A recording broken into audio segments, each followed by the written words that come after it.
Salam, hər vaxtınız xeyir əziz izləyicilər. Kanalıma xoş gəlmisiniz. Bu günləri mən sizə armud mürəbbəsinin hazırlama qaydasını göstərirəm. Ən birinci armudların hamısını yuyub yığırıq qaba.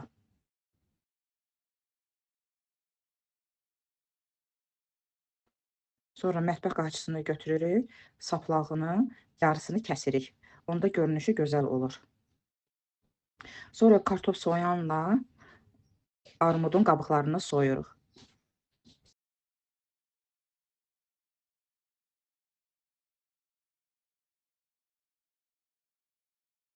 Arxasında olan hissəni, yəni özəyi yüngül oyub götürürük.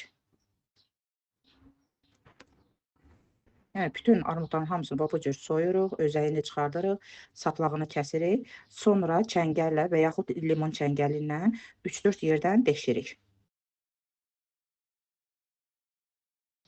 Dərin bir qab götürürük, adi soyuq su əlavə edirik və yarım limonu sıxırıq. Elə qabığını da içinə əlavə edirik, suyu həll edirik.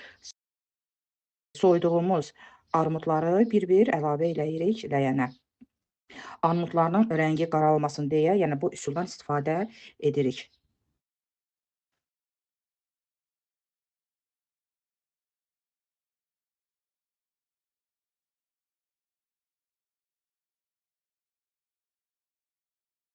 Əgər əzizlərim, armud sizdə aldığınız armudlar iri olarsa, yarıya bölün, yəni elə istifadə eləyin.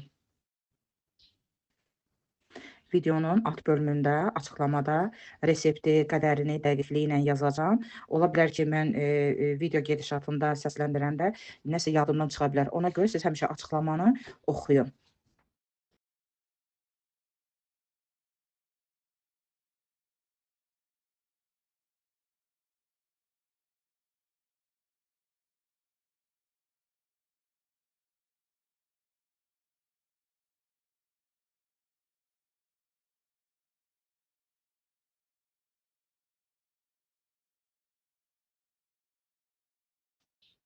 Baxın, hamısı yuyuruq, qoyuruq kənara.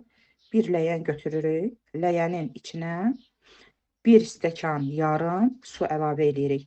Məndə qabığı soyulduqdan sonra, özəyi çıxandan sonra, saplağı kəsiləndən sonra 3 kilo armud oldu. Deməli, 3 kilo armuda mən 1 stəkan yarım su və 2 kilo 700 qram şəkər tozu əlavə eləyirəm. Qazı vam odda mütləqdir saxlamaq, əks təqdirdə şəkər tozu yana bilər. Yəni, tam bu şərbəti hazırlayırıq, əriyir şəkər tozu, yəni vam odda olmalıdır.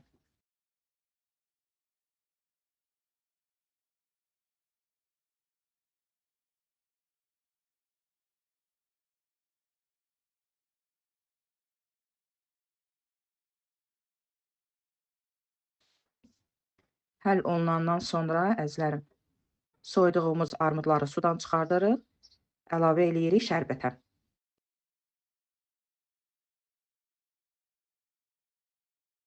Demək, 1 kilo armuda yarım stəkan su, 900 qram şəkər tozu istifadə edirik.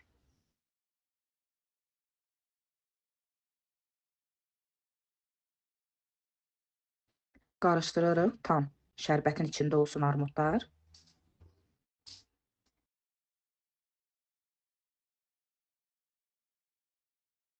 Bir verirsiniz, artıq yavaş-yavaş qaynayır.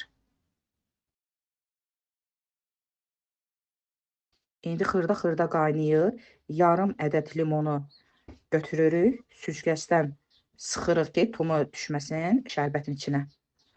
Tumlarını çıxartdıqdan sonra limonu elə qabıqlı əlavə edirik mürəbbənin içinə.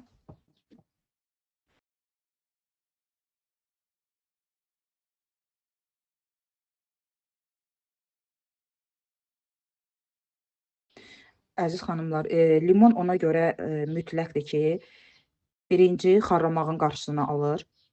Ondan sonra şəffaf eləyir mürəbbənin suyunu, mürəbbənin özünü parıltılı eləyir. Həm də ki, mürəbbəni uzun müddət saxlamaq olur. 15-20 dəqiqə bu cür şərbətdə pörtlədirik, qazı söndürürük, qoyuruq kənara.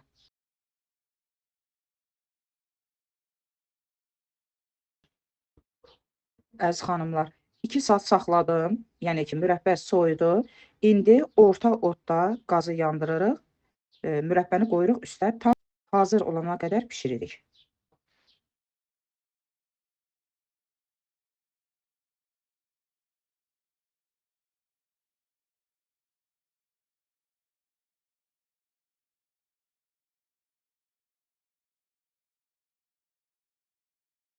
Pişənə yaxın 2 ədəd mixaydan istifadə eləyirik.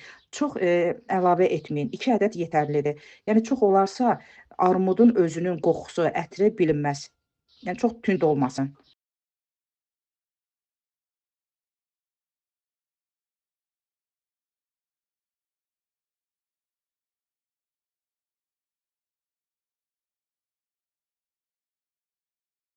Artıq mürəbbəmiz hazırdır. Nəlbəkiyə bir qaşıq əlavə elədim. 1-2 dəqiqə kənarda saxladım. Mürəbbənin suyu soyuduqdan sonra qaşıqla cızıq çəkdim. Gördünüz ki, birləşmədi. Demək ki, mürəbbəmiz hazırdır.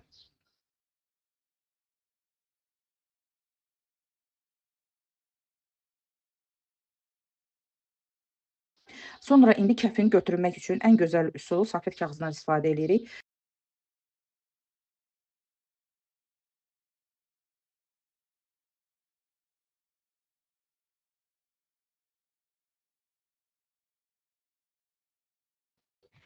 Baxın görünüşə, görün necə gözəl alınıb, dəndən, şəffaf, parıltılı. Yəni rəngi boğuq deyil. Bir də ki, əziz xanımlar, armudun növündən asılı olaraq rəngi biraz qızılı rəngdə ola bilər. Yəni tünd qızılı rəngdə ola bilər. Yenə də deyirəm, növündən asılıdır. Görürsünüz, bizdə çox açıq rəngdə alınıbdır. Çox gözəl alınıb.